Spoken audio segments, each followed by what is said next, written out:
Well, hello again to all the boys and girls out there in YouTube land watching. John and Ellie of Georgia Bear Views back at you this evening with a special examination. And joining me is Michael Komaroff from Brooklyn. Always great to be with you, John. So today we are doing an Evil Twin comparison video. We have two different variants of the Molotov IPA. I have the Molotov Heavy, which is 17.2% alcohol. And Michael, what do you have? I have the Molotov Surprise, which is a mere 12% ABV. So yours is more like a double. Mine's like a triple with the ABV percentages. I have never had an IPA with this much alcohol in it. They don't even sell anything over 14% in the state of Georgia. I got this down in Louisiana when I went down to see the legendary Mr. Ron Ontario of Louisiana Bear Views. This one is available in my food co-op, and I bought a couple of cans, and I was interested in trying a higher alcohol IPA, and I'll be interested to see what kind of flavors it does deliver. It's imported. It's brought in by 12% in Brooklyn, but it's brewed in Stratford, Connecticut by Two Roads, at Two Roads. Okay. Is yours also brewed in Stratford, Connecticut? What does it say on the side of yours? It says produced and canned for Evil Twin Brewing at Westbrook Brewing Company in Mount Pleasant, South Carolina. All right. So yours is coming from South Carolina, and mine is coming from Connecticut. So they do brew in different places. All right. Interesting. Same company, though. And it does say distributed by 12%. Brooklyn, New York. So it's the same distributor, but they brew it in two different places. And Westbrook, they actually collaborate with Evil Twin on a lot of different beers that I've had. So they do a lot of collaboration beers with Westbrook. So it would make sense that they would brew a lot of these beers at their brewery. Okay. Are you ready to open it up? Let's do it. I'm pouring it into the glass. All right. Wow, this is real. This is a lot darker than I thought it was going to be. I'll show you mine. But mine is lighter than yours, I think. Let me show you on the. Yeah, mine is really dark. There is a ton of sediment in here. Yours looks like yours is more of a copper color. More of a copper color, and it's completely opaque. You cannot see through it at all. Look at all that stuff floating around. Well, the sediment in mine too, but mine is more of a dark orange. Mine doesn't quite get to copper as far as the color, but there's sediment in mine too. So I guess the Molotov, they all have sediment. Ooh, mine smells malty. Mine does too. It doesn't smell very hoppy. I mean, I am getting a little bit of hop character, but it's definitely more on the malty side.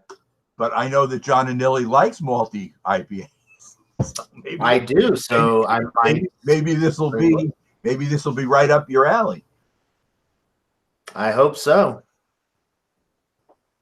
I'm trying to remember what I paid for this can, but mine does smell good though, even though it smells malty, and I'm not as quite into malty as you are.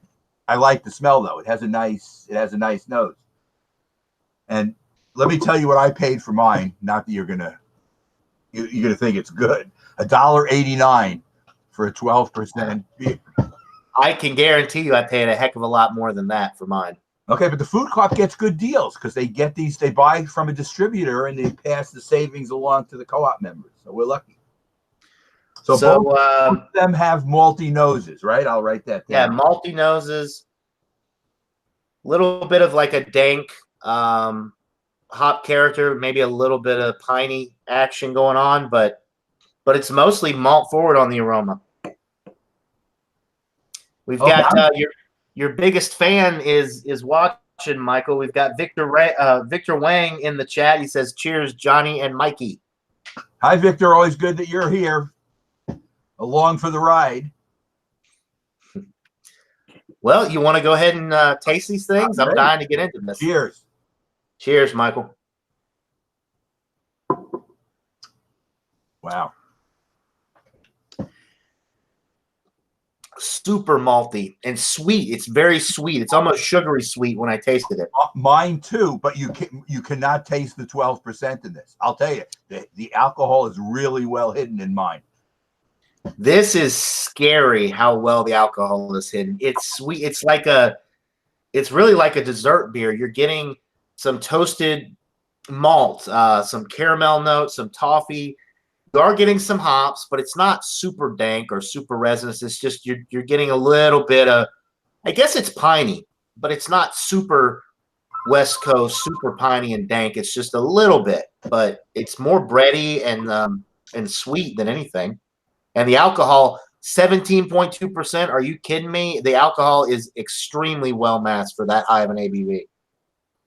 I'm amazed. Mine's 12 and it tastes like it's about 7. I mean, it doesn't taste like a session beer. I'll be honest. You could taste the substance is too much for it to be session, but it tastes like a normal, IPA that's normal 6, 8, 7, and it's amazing. It's this good. This tastes like an 8 or 9%er, I guess. I mean, you can tell it's high alcohol, but it's smooth. It's it definitely doesn't taste anywhere near 17.2. I gotta be honest, this doesn't really taste like an IPA. I mean, it's more of like a. I was gonna say it's barley wine like almost. Yeah, mine too. Yeah, more like a barley wine than an imperial IPA, because I was expecting a lot more bitterness. The hops and the normal bitterness are more in the background. There is some bitterness, but it's more in the background. It's not bitter forward as you'd expect an IPA to be. Right. Yeah, I'm really impressed with this. I wish I knew what I paid for the can. I think it was a $10 can. Honestly, that's what I'm thinking. Which for 17.2% at this high of a quality product, I'm not disappointed at all with that. I'll tell you one thing: I'm much more impressed with the high ABV Evil Twin stuff than I am with the Dogfish Head stuff so far, just because it seems like the Dogfish Head stuff is way overpriced for the quality. At least the quality with this matches up with the price point. I agree. I'm trying to think. I do believe I have had another Evil Twin higher ABV IPA, and it wasn't the Molotov Surprise. At one of the beer tastings we've done at the Beach Club, somebody brought one with a long title, every day I've been checking out IPA, one of those. Every day, once a day, drink an IPA. Okay, that was one of the beers that was brought at one of the recent ones, and it was very good. It finished, 3rd or 4th in the thing. But actually, I do have my book here, so as we're talking, I can actually get that one here, Michael. It must be 14% or less, because the reason I knew the name of it is because the package store that I go to in Peachtree City has it. Okay, it's 7.5%, and it came in 4th at the same one that the Modelo Negra came in 2nd. So the point I was trying to make the last time we were on together is when you do have more novice tasters there, it's almost like when you give them something more complicated, they don't know how to react to it. And it's not like they're going to give it a bad grade. It's just like they're going to see something simple. And the Modelo Negra was a simple macro Mexican dark lager, and that's what it was. So it wasn't hard to understand what it was. They're more used to macros, so it fit what they were used to, and that's why it did so well. But I gave it a high rating too, so I guess it's blind, so I guess it was fairly done. Right. So Victor says, sheesh, 17% ABV. Wow, that's got to be rough if you have a couple of those the next morning. Haha. Okay, yeah. So if I were to drink 2 or 3 of these, Victor, I would probably be. You'd be suffering with alcohol poisoning if you drank it too fast. I definitely wouldn't be going to work tomorrow. You wouldn't go to work tomorrow. One of those is enough that you'll feel it. You're going to feel this. You know that. You're going to feel it. Honestly, I'm already feeling it just from the few sips. I've had 4 sips of the 12 and I can feel it. So you can definitely feel yours. I'm trying to think what else I'm getting. I'm getting some of the same stuff you're getting. I'm getting caramel. I'm getting toffee in mine as well. And my understanding is that this is just a stronger version of the one you have. It's the same malts, the same hops. They just made a much stronger version of it, and that's why they call it the Molotov Heavy versus the Molotov Surprise. So that's why the beers are similar. We're getting kind of similar, right, much like the Biscotti Break variants that we had. Although I think the alcohol was slightly different, but the one I had was the Biscotti one, and yours was the regular evil twin one.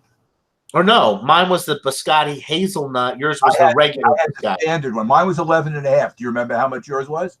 I think mine was 12. I think it was slightly higher. But either way, I mean, they were, same beer, slightly different. Because all the evil twin, even more Jesus ones are the same 12. And they have like 3 or 4 different. They have a maple one. They have different cocoa. A cocoa one. I've had the cocoa and the even more Jesus, and then the even more cocoa Jesus, I believe. There are only 12. You can get those in Georgia because that's right. 14. So that's a good thing. We actually get a really good selection of Evil Twin beers here. That's why I was so excited to get this one, because I knew it was going to be good. I've been very impressed with all of the Evil Twin beers that I've had. I mean, I think the worst Evil Twin beer that I had, I still gave it a 92 out of 100. So I haven't had anything below the A range so far from them. And when we get to the ratings on this one, I mean, this one's not going to be below an A for sure. It's definitely in the excellent range. I'm in agreement with you. What did you find when you were looking at the different stores you were at in terms of Louisiana beers that you were interested in? Because I'm sure there were a lot of Louisiana beers there. Yeah. There's a brewery down there, Parish Brewing Company. I bought a couple beers from them. They have a Belgian quad that's like 14 or 15%. I got a bomber of that. There's a really popular brewery down there, NOLA Brewery. Yeah, and I think they have this one beer, Hapachula, that is supposed to be world class. Jay and David were talking a lot about it, and I actually tried one while I was down there, and it's one of the best IPAs I've ever had, and it's a West Coast style IPA, which is not in my not in my realm of IPAs. I prefer the New England, the juicy, but this one was so well balanced, and it just had such great character. I mean, it was incredible. One of the best IPAs I've ever had, and I bought a 6-pack, or no, they sold it in 4 packs of the 16-ounce cans. I bought a 4-pack, and it's an absolutely incredible beer. I also bought some other NOLA beers. So I bought a lot of local stuff, but then, of course, I got a lot of this stuff too, the high ABV stuff that I can't get. The Bourbon County Stout, some Evil Twin stuff, among other things. I got so much I can't even recall everything right now. I've got a fridge full of beer, and then I've got some that I haven't even been able to put in the fridge because I ran out of room. So, well, you got a chance to listen to Stout Sunday when the 3 of us were on, and Jay kept remarking how amazed he was how much beer you brought down for both him and David, and he almost felt bad. He gave you a bottle of hard liquor, he said, but if he'd realized how much you were going to bring down, he would have bought you a second or a third gift too. He almost felt like he couldn't believe how much you brought down from Georgia for him. I mean, I've tried a lot of these beers up here that he can't get, and I want to see him and David be able to review them. So of course I got to bring him some Georgia, some local craft beer. He was very impressed. Well, hopefully he likes the beers. David's already texted me a couple times about a few that I gave him, and he's like, man, this one's world class. This one's amazing. And I gave them a 6-pack of this one beer from Line Creek Brewery. It's an IPA that was brewed like 2 weeks ago. It's an experimental brew. It didn't even have the ABV or the IBUs printed on the label. It had a sticker that they pasted over the label with the specs on it because it was such a rare 6-pack that so that sounds really good. I'm excited to see him review that one for sure. I'm enjoying this, by the way. This is really good. Yeah, me too. Alan's Beer and Gaming is watching, says cheers, fellas. Cheers to you, Alan. And Victor Wang says, Johnny don't play around. No, I don't play around when it comes to my beer, Victor. Bart Robinson is also watching. Oh, man, we've got a star-studded group of people watching in the chat here. He says, "Good evening, John and Michael. Got my hands wrapped around a cold Schaefer while I listen to you guys. I did a review of Schaefer the other day. Bart, the first Schaefer I've ever had. We cannot get it here. You get some really rare beers where you live, Bart. So that's pretty cool. But haven't seen Schaefer in a long time. Originally, you could get that here. I haven't seen it. It's probably available someplace in New York City. I haven't, I think Bart lives in New Jersey, so he gets it there. So anyway, yeah. Nice, Bart. Hope you enjoy that Schaefer. I've got one left in the fridge. I got 2 cans, so I reviewed one, and then I'm just gonna enjoy one. Maybe later this evening as a nightcap to this heavy beer. Just to wash it down. Yeah. This is excellent. I'm gonna go ahead and give my rating. I'm ready. It's one of the best. Well, it's hard to call it an IPA. It's more like a barley wine. And it's an excellent barley wine as far as the taste goes. The body is heavy. It is slightly boozy, but you would never guess that it's 17.2%. I'm going to go with a 97 out of 100, which is pretty much world class. It actually might get a little bit higher rating if there was a little bit more hop action, because the fact that it is an IPA and I'm not really getting the bitterness and that much hop character, that's where that extra point is deducted. But a 97 out of 100, you're still looking at a world-class beer. And the alcohol it's unbelievable how they can mask the alcohol so well for this high of an ABV beer. Okay, I'm in agreement with you. I'm going to give it a 96, 1 point less than you.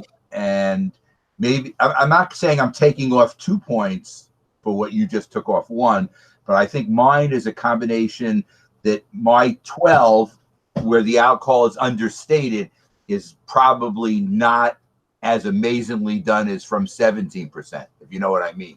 So it's still lower, but it's just not as amazing. So I'm giving it another point deduction. But this would still be above an A.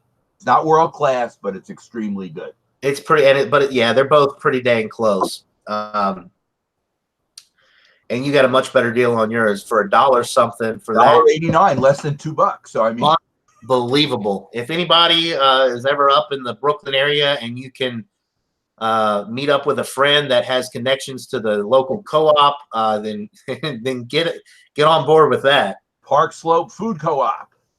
There you go. Kent Beer Reviews is watching, says cheers, guys. Cheers to you, Kent. John Womack says cheers. Alan says, what's the ABV on that, John? So mine is 17.2 and Michael's is 12%. Correct. Ask Kent if he can get any of the Evil Twin beers in England. Maybe he'll respond. I don't know if he can. Yeah, Kent, can you get any Evil Twin beers in your area? Because he gets a lot of American beers. I've seen his reviews. He does, yeah. He reviews a lot of American beers. I'm assuming he gets them.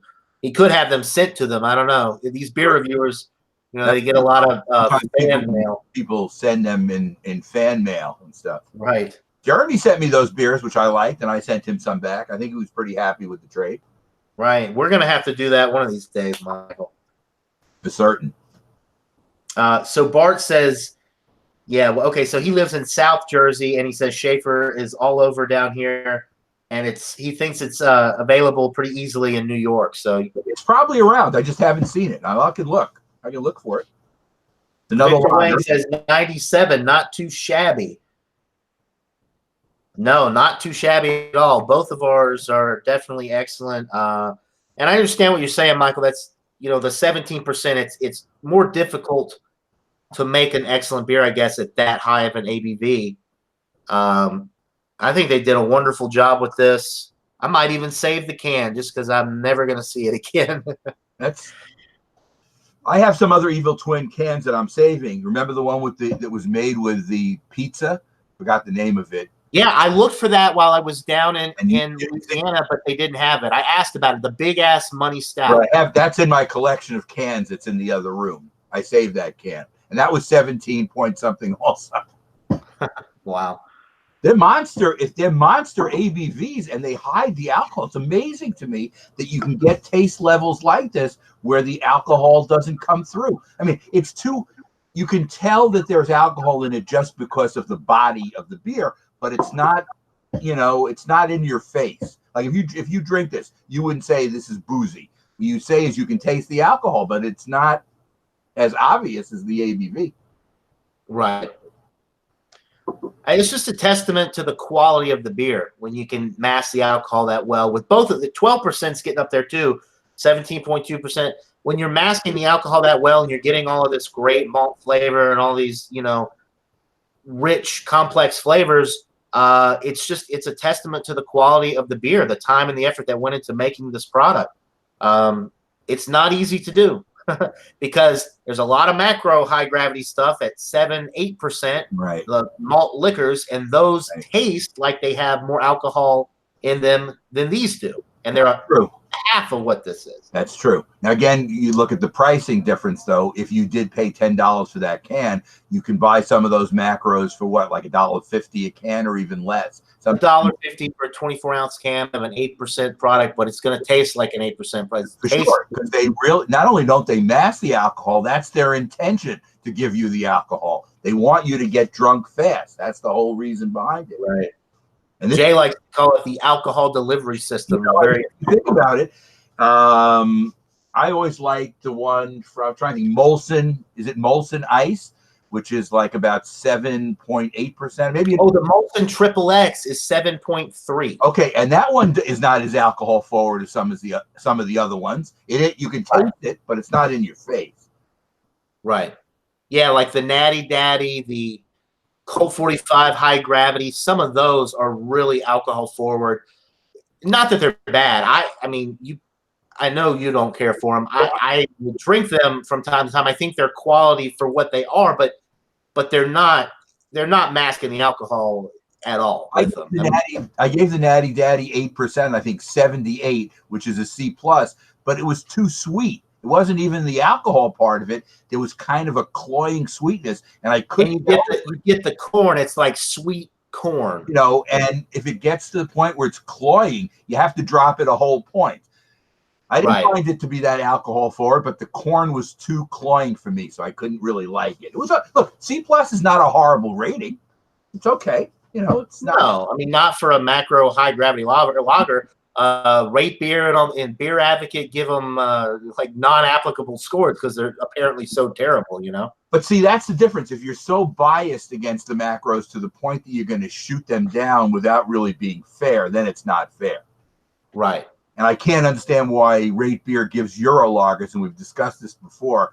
Sometimes they'll give it an 8 and 4 by style. Now, how bad can it be? Nobody would ever drink it if it was really that bad out of 100, but they do. Those are the score. Right. It's interesting. Some of the Rinkusia beers, the Lithuanian beers, get really high scores, and they're very similar to the U.S. Some of the U.S. high gravity, the high gravity malt liquors, but they get 1s, 2s, 4s out of 100s, and then the Lithuanian beers, the 16, 17, 18%, really, really cloyingly sweet, really, bold in your face. They get like B's and A's. I don't know if I told you I could get them again. So if you were able to find them again, we could do a review. My place, that Thrifty Beverages in Sheepshead Bay, now restocks all of them. They have that, whatever it's called, Now and Then. They have the Before and after. What was the other one? Brewski. Crazy Brewski, I think. They had that, and they had the one that was 1% more than that too, that I did the other time in the review on Wild Card Wednesday. That was like 16%. They had that again. Yeah, that was the before and after, wasn't it? That was only 12%. Yeah, that was a cool label because it looked like a pretty girl when you held it upright, and when you turn it upside down, it was an ugly old man. It was the same face. Like, right. If you get drunk, is it still the same face kind of thing? And then, right. But I never saw the Lobster Lovers. I've never seen that. They've never had that. And maybe I should buy some more because I don't know. My problem with it has been finding a spot to use it. because on Wild Card Wednesday, I always have overflow from the beers that I buy for these tastings. I usually don't buy one, I buy two. So I always have extras to use. And I'm kind of wondering tomorrow if Eric is going to be disappointed when I don't show up, but we're going to be at the Beach Club, and I don't like being just an M. And when I come on my phone, I always get, knocked out kind of thing. And I can't really do it well.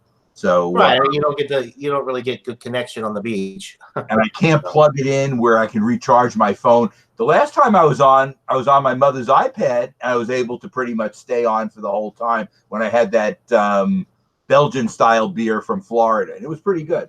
Yeah. So real quick, we'll go back to the chat here. I'm enjoying this though. Let's see. Ken says, yes, we get a large variety of Evil Twin beers and bottle shops and online beer stores. So that's cool, Ken, or Craig, because they make great beers. So I'm glad you get a lot of their stuff. Victor Wang says, you guys love those heavy hitters, eh? 17% ABV. Damn. And he said, Victor Wang says, no more Earthquake products for me. Pure trash. Bart Robinson says, Earthquake is an Earthquake. Not for me either. Junk. And Victor Wang says, junk. So Earthquake makes Hurricane, or is that a different company? Hurricane is actually Anheuser-Busch. But is that another malt liquor? That's a high gravity malt liquor, 8.1%. They also make a 6% version, just like the Still Reserve. You have the Still Reserve 6%, the Still Reserve 8.1%. You have the Hurricane 6% and the Hurricane 8.1%. But one's Molson Coors, or one's Miller, and one's Anheuser-Busch. Anheuser-Busch. And Earthquake is made by the infamous Minhas. So that's the same one that makes those beers that you got when you in Trader Joe's. Those yes, and those are actually pretty good. those are better Minhas products. So we know they can make good stuff if they put their mind to it. I haven't been back in Trader Joe's in a while, but I'd like to know if sometimes they change some of the stuff they have, and I'd like to go back to check them out again. I'd like to go back too. I've only been the one time. It's just such an out of the way drive. It's 45 minutes to an hour because you have to go through all that Atlanta traffic to get there. Even though it's only like 25 miles north, you still have to go through Atlanta. Right. And it was nice to go. I'll have to make another trip out there, but I'm not gonna. Well, you don't have to anytime soon because your beer supplied for a while. Oh yeah, I won't have to buy beer for quite some time now, so I'm pretty pleased about that. You're set up for a while. I'm set up for a good while, yeah. So any other comment? We can end it up here pretty soon. We had a great turnout in the chat, a lot of great comments. I really appreciate everybody watching. And we both love the Evil Twin Molotov beers that we have, different variants, but same base beer. This one's just a little bit stronger, but both Imperial IPAs, 12% and 17.2. If you can get Evil Twin beers in your area and you can get either one of these, we definitely recommend checking them out, especially if you get them for $1.39 or $1.89. Don't under $1.89 for a can. It's still less than $2 for a 12. But on average, in most areas, you're going to pay about $10 for a can of this, I think. So now yours is a 16-ounce can, right? Right. I think all of these cans are. Did you notice mine? Did you notice mine was a 12-ounce can? Oh yeah, yeah, that's right. But yeah, all the singles, I believe that this probably came in like a case of maybe 12 ounces. Split it up. Yeah. Co-op did, and they stick them out. I think I told you this before. In the co-op, there's 3 different sections: cans, bottles, and special deals. In the can section, they take a 12-pack and line them up one after the other. And there's always at least 4 or 5 Evil Twin things. Most of them are the 16-ounce cans you have. This was a rare 12-ounce one that they had. And maybe they don't put this IPA specifically into 16-ounce cans. I don't know. Maybe it only comes in 12. I have no Oh yeah, I don't know. I've never seen that. Maybe. Oh, no, they do have canning for 16-ounce cans because some of the other Evil Twin things came out of Stratford, Connecticut in 16-ounce cans. So maybe this is just different for whatever reason. Hmm. Really good. Really good stuff. Ronald Sutton is in the chat, says, hoorah for hams. Hams is good. Have you ever heard of something called Grain Belt from Minneapolis? It's probably only available there. But when I went to college at the University of Minnesota, the two beers they had locally were Grain Belt and Hams. Hams was made in St. Paul, and Grain Belt was made in Minneapolis. Hams is now made somewhere else. It's in with a conglomeration company now owns it. Yeah. Huh. I don't think I'm not familiar with them. Have you heard of Grain Belt? It's another it's another lager. I don't think so. If I have, it's probably been you probably told me about it before. Well, it's a lager like Hams, very similar, and they were both available when I went to college. We basically drank more of the local Wisconsin beers because in those days you could buy these big case of returnable bottles, and I'll show you how much I predate you. You could buy a case of 20. You could buy 24 12-ounce bottles for $2.50. Can you imagine a dime of beer? Now again, it's inflation driven. So that dime at that point was probably worth a quarter, just to give you a difference in the time thing, which still isn't bad if you figure it out. But gas at that time was 25 cents a gallon. Can you imagine the difference? What it is today for regular? Wow. Yeah. but I'm 68, so I'm 30 plus years older than you. So it's a different time when I was in college. So things are different. Right.